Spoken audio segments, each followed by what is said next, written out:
नाथद्वारा राजसमंद जिले की कुंभलगढ़ तहसील के कालिंजर पंचायत स्थित गंगा सागर गांव मादरचोका गुड़ा में आशापुरा मानव कल्याण ट्रस्ट द्वारा राष्ट्रमाता पन्ना धाय मंदिर निर्माण के लिए प्रयास किए जा रहे हैं। ट्रस्ट के संस्थापक एवं अध्यक्ष नानजी भाई गुर्जर ने बताया कि पिछले 10 वर्षों से जन कल्याणकारी योजनाओं के अंतर्गत 1.25 लाख पेड़ लगाने का संकल्प लिया गया था, जिसमें अब तक 35,000 पेड़ पौधे लगाए जा चुके हैं। शेष पौधों को वर्ष 2030 तक कालिंजर स्थित नर्सरी में विकसित कर लगाने की योजना है। मंदिर निर्माण के साथ पर्यावरण संरक्षण, इसके साथ ही राष्ट्रमाता पन्ना धाय मंदिर के निर्माण का कार्य भी जारी है। क्षेत्र में चंदन वाटिका, पन्ना धाय वाटिका जैसी परियोजनाएं भी चलाई जाएंगी, जिससे पर्यावरण संरक्षण के साथ साथ स्थानीय निवासियों को आवश्यक मूलभूत सुविधाएं भी उपलब्ध कराई जाएंगी। गुर्जर समाज के प्रतिनिधियों का दौरा। इस अवसर पर नाथद्वारा नगर से आए गुर्जर समाज के वरिष्ठ जन तुलसीदास गुर्जर, कोच साहब, बाल मुकुंद गुर्जर और राजू गुर्जर ने कालिंजर स्थित नर्सरी का अवलोकन किया और ट्रस्ट की गतिविधियों की सराहना की। आज हम कालिंजर के पास एक गांव है, नानालाल जी गुर्जर साहब हैं। इनके आशापुरा सेवा संस्थान ट्रस्ट है। इनके द्वारा इन्होंने एक प्रण ले रखा है कि 1.25 लाख पेड़ के लगाने का लक्ष्य है और इस शख्सियत के साथ आज हमें खड़े रहने का मौका मिला। आज अपन देख रहे हैं 225 बीघा जमीन को इनके ऊपर इनका लक्ष्य है वृक्षारोपण करने का। एक लोगों को रोजगार मिले और आम लोगों को पर्यावरण की शांति के लिए इन्होंने एक ऐसा प्रयास जारी किया। हम इन्हीं के मुख से सुनते हैं जो इनके प्रयास करने जा रहे हैं, उसके लिए इनका क्या लक्ष्य मिला और आपको ये कैसे प्रेरणा मिली कि आप ये वृक्षारोपण का संस्था का निर्माण करके आप कर रहे हैं। नानालाल जी गुर्जर साहब। नमस्कार, मैं नानजी भाई गुर्जर, आशापुरा मानव कल्याण ट्रस्ट संस्थापक एवं अध्यक्ष। मेरा जन्म यहाँ हुआ था 73 में। जन्म होने के बाद में हम लोग 80 में यहाँ से नाथद्वारा चले गए। वापस हम 45 साल की उम्र होने के बाद मेरी फादर की डेथ हुई 2015 में, तो मैं यहाँ आने का मौका मिला। बचपन में हम दादाजी के साथ यहाँ गाय भैंस बकरी चलाते थे इस वीडियो में। फिर यहाँ आने के बाद मुझे लगा कि पानी नहीं है, बिल्कुल पानी की कोई मात्रा नहीं है, गाय भैंस बकरी अभी कोई रखता नहीं है, तो हमें कुछ करना चाहिए हमारे इस पंचायत के लिए। तो मेरे मन में ऐसा विचार आया कि यहाँ 1400 बीघा जमीन है, इसमें हम लोग सरकार के द्वारा, संस्थाओं के द्वारा, बड़े बड़े उद्योगपतियों के द्वारा यहाँ हम पर्यावरण में हजारों करोड़ों पेड़ पौधा, आयुर्वेदिक जड़ी बूटी, छायादार फलदार पौधे लगाकर इस पंचायत के लोगों को रोजगार देने में हम एक पहल करें। तो मैंने ये पहल की। पहल करते करते आज मैं 2015 से 2025 आ गया। 2010 साल में मैं इस काम में आज यहाँ इस स्थान पे पहुंचा हूँ। आज मैंने यहाँ पे 35,000 पौधे लगा दिए हैं 3 सालों के अंदर, जो पौधे वर्तमान में खड़े हैं गुजरात से लाकर। आने वाले समय में हम इस एरिया में 1.25 लाख पौधे लगाने का लक्ष्य हमने रखा हुआ है।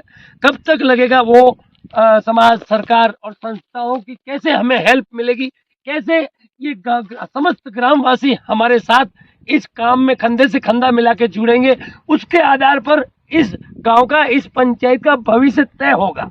अभी आपके नानजी भाई, आपका क्या लक्ष्य है? अभी आने वाले समय में क्या लक्ष्य रहेगा? आपकी संस्था क्या करने जा रही? 1.25 लाख जो पेड़ लगा रहे हैं वो आपका लक्ष्य है। उसके बाद भविष्य में लोगों को रोजगार मिले, इस क्षेत्र के लोगों को शांति मिले, ऑक्सीजन मिले, पेड़ पौधे के लिए आपका क्या प्लानिंग है? बच्चों की शिक्षा के लिए, चिकित्सा के लिए, आपके ट्रस्ट के द्वारा और क्या आप सोच सकते हैं इसके लिए?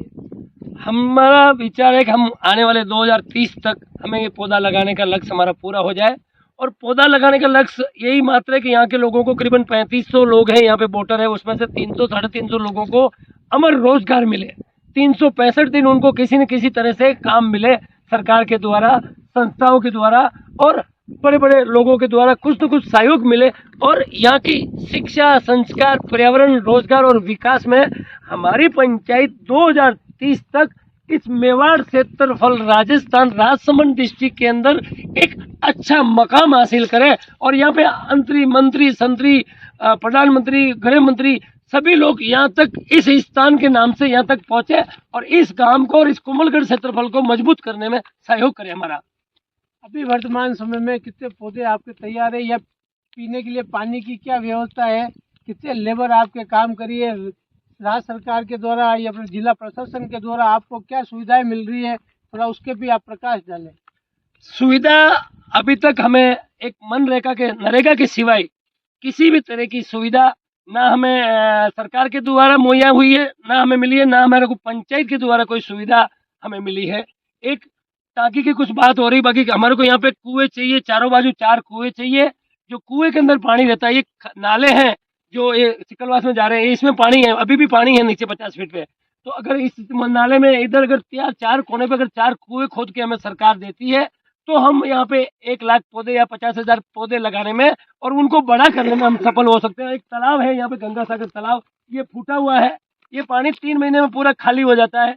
इस तालाब की आरसीसी की दीवार का निर्माण किया जाए सरकार के द्वारा, और यहाँ पे कुओं का निर्माण किया जाए और तालाब को अच्छे से बनाया जाए, जिससे आने वाले समय में यहाँ पर्यटक स्थल के जरिए देव स्थल बने, पर्यटक स्थल बने, तीर्थ स्थल बने और राष्ट्रमाता पन्ना दाई का पहला मंदिर इस स्थान पर बने। हाँ, आपका पन्ना दाई के बारे में भी आपको जो विचार है, ये क्या, ये प्रेरणा कैसे देखिए पन्ना दाई, माता पन्ना दाई का? तो ये तो आपने पहले भी एक बार बनाया था, राष्ट्र माता के भी इनको घोषणा की जाए इनकी, वो आपका क्या संकल्प है? मैं आज से 7 साल पहले जयपुर गया था, अलका जी के साथ, नातो सिंह जी के साथ और 15-20 लोग, हमारे जितेंद्र सिंह जी थे ऊर्जा मंत्री, उनके साथ, सचिन जी के साथ, मेरी 7-8 लोगों के साथ बात हुई थी। उनसे बात करके 7 दिन में वहाँ रहकर जो 6वीं 7वीं में पन्ना दाई का चैप्टर आता था, उसको मैंने 10वीं और 11वीं में करवाया। वो होने के बाद में मेरे को अपने आप में एक ऐसी जागरूकता दिल में जागृत हुई कि जब ऐसा हो सकता है तो राष्ट्रमाता पन्ना दाई को भारत सरकार पूरे भारत में 11वीं 10वीं में बोर्ड में लिया जाए भारत सरकार के द्वारा। तो उस पहल के लिए और राष्ट्रमाता पन्ना दाई को भारत का गौरव, राष्ट्रमाता पन्ना दाई का दर्जा मिले और मीराबाई की तरह उसे एक माता जी का दर्जा मिले, एक देवी के रूप में उसकी पूजा हो, मीराबाई की तरह, साड़ू माता की तरह, जीजाऊ गुजरी की तरह, गायत्री माता की तरह, ऐसी उनकी एक पूजनीय वो बने। तो हमने पहला मंदिर यहाँ बनाने की कल्पना की। जब हमारे माता पिता को हम पूर्वज बना के पूछ सकते हैं तो वो तो एक शक्तिशाली माता थी। वो मेवाड़, अगर पन्ना दाई नहीं होती तो मेवाड़ का अस्तित्व बचाने के लिए पन्ना दाई का बहुत बड़ा अपना, हाँ, तो इसके लिए पूरा भारत में मैं घूम घूम कर राष्ट्रमाता पन्ना दाई महाराणा प्रताप निर्मल भारत बनाओ, पंचवटी पौधशाला लगाओ, ये अभियान को मैं आज 10 साल से चला रहा हूँ।